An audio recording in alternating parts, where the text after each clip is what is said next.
بسم اللہ الرحمن الرحیم نحمدہ ونصلی علی رسولہ الکریم اما بعد۔ آج کی اس نشست میں سورۃ النساء کی آیت نمبر 9 اور 10 کے حوالے سے کچھ باتیں عرض کرنی ہیں۔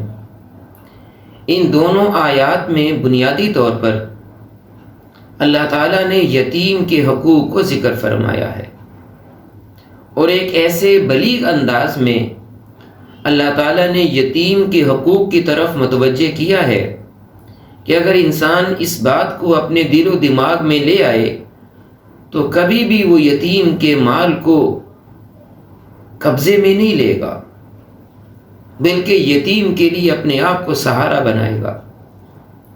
یتیم کسے کہتے ہیں؟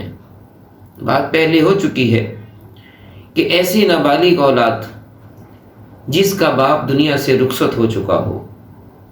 اب اللہ فرماتے ہیں کہ دیکھو، اس یتیم بچے کا جو باپ ہے، اللہ تعالیٰ کی طرف سے فیصلہ یہ ہوا کہ اس کا سایہ اٹھا لیا جائے، اس پر موت طاری کر دی جائے۔ اس میں اس آدمی کا اپنا تو کوئی قصور نہیں ہے۔ کون سا ایسا شخص ہے، کون سا ایسا باپ ہے جو یہ نہ چاہتا ہو کہ میں اپنے بچوں کی خوشیاں دیکھوں؟ ہر باپ کی خواہش ہوتی ہے کہ میں اپنے بچوں کی خوشیوں کو ضرور دیکھوں، لیکن اللہ کا ایک فیصلہ اور موت اٹل ہے۔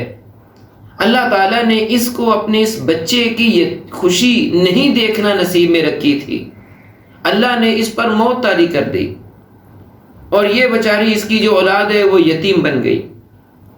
اللہ فرماتے ہیں، ارے دیکھو، تم اس یتیم اور معصوم بچے کے مال پر قبضہ کرتے ہو، ذرا غور کرو کہ یتیم کی جگہ پر اگر تمہارا اپنا بچہ ہوتا، اگر موت کا فیصلہ تم پر بھی اللہ کی طرف سے آ جائے اور تمہارے بچے بھی یتیم ہو جائیں، تمہارے بچے بھی تمہارے سایہ شفقت سے محروم ہو جائیں، تو کیا ذرا غور کرو کہ تمہاری طبیعت اس بات کو گوارا کرتی ہے کہ کوئی میرے بچوں کا مال کھا لے، کوئی میرے بچوں کے مال پر قبضہ کر لے؟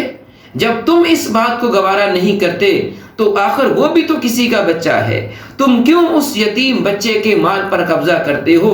کیا تمہارے دل میں اس کے بارے میں کوئی احساس نہیں ہے؟ کیا تمہارے دل میں کسی اس کے حوالے سے کوئی ڈر اور خوف نہیں ہے کہ اگر میرا بچہ اس جگہ پر ہوتا، وہ بھی کسی کے سہارے پر تھا، ارے یہ جو یتیم بچہ رہ گیا، کیوں اس کے ساتھ ظلم کرتے ہو؟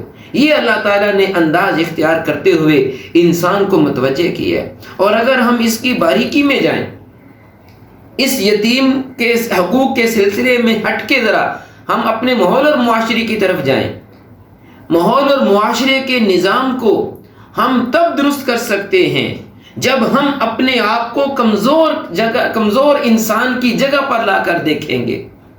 حکمران اپنے آپ کو عوام کی جگہ پر لا کر دیکھیں گے، پھر وہ عوام کے بارے میں کچھ سوچ سکیں گے، ورنہ کہاں سوچیں گے۔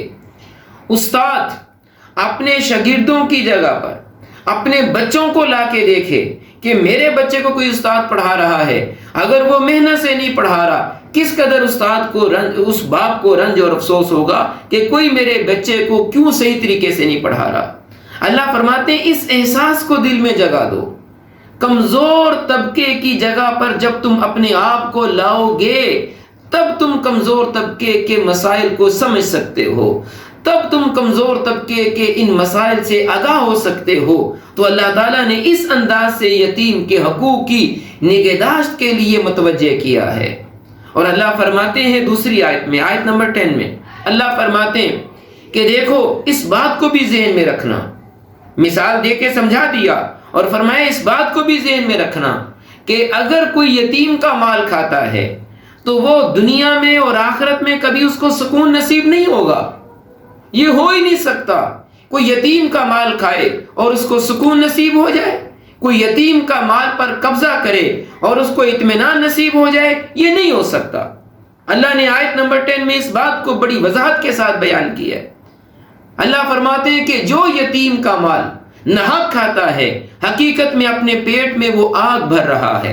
اس سے کیا اشارہ کیا ہے؟ یہ دنیا کی تکلیف کا ذکر کیا ہے کہ انسان کھانا کھاتا ہے، غذا کھاتا ہے کس کے لیے؟ اس کا پیٹ بھر جائے، اس کو سکون مل جائے، اسے خوشی لاحق ہو جائے، اس کی قوت میں طاقت میں اضافہ ہو جائے۔ لیکن فرمایا کہ جو کسی کا ناحق مال کھاتا ہے وہ تو اپنے اس پیٹ کے اندر آگ بھر رہا ہے، یعنی اس کو پھر دنیا میں سکون نصیب نہیں ہوگا، بے چینی رہے گی، اضطراب رہے گا۔ اللہ کہتے ہیں اگر تم سکون حاصل کرنا چاہتے ہو تو یتیم کے مال کی نگہداشت کرو، اس کے مال کو نہ کھاؤ۔ تو دنیا میں سزا کیا ہے؟ اس کو سکون نصیب نہیں ہوگا، اور آخرت کی سزا اللہ کہتے ہیں کہ ہم اس کو آخرت میں ہم اس کو بھڑکتی ہوئی آگ کے اندر جھلسا دیں گے، اس کو ڈال دیں گے۔ یعنی یتیم کا مال کھانے کی سزا دنیا میں بھی ہے، آخرت میں بھی ہے۔ آیات کے ترجمے کو ذرا دیکھیے، اللہ فرماتے ہیں وَلْيَخْشَ الَّذِينَ لَوْ تَرَكُوا مِنْ خَلْفِهِمْ ذُرِّيَّةً ضِعَافًا، اور ایسے لوگوں کو ڈرنا چاہیے، ایسے لوگوں کو جو یتیم کا مال کھاتے ہیں، اگر اپنے بعد چھوٹے چھوٹے بچے چھوڑ جائیں، خافوا علیہم، جن کی انہیں فکر ہو، فلیتقوا اللہ، ان لوگوں کو چاہیے کہ خدا سے ڈریں اور سیدھی بات کریں۔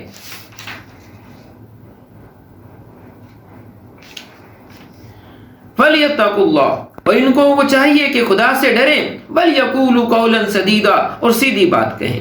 ان الذین یأکلون اموال الیتامی، بے شک جو لوگ یتیموں کا مال ناحق کھاتے ہیں، انما یأکلون فی بطونہم نارا، وہ اپنے پیٹ میں آگ بھر رہے ہیں، وسیصلون سعیرا، اور ان قریب آگ میں داخل کر دیے جائیں گے۔ اللہ تعالی ہمیں یتیموں کے حقوق کی نگہداشت کرنے کی توفیق نصیب فرمائے۔ وما علینا الا البلاغ المبین۔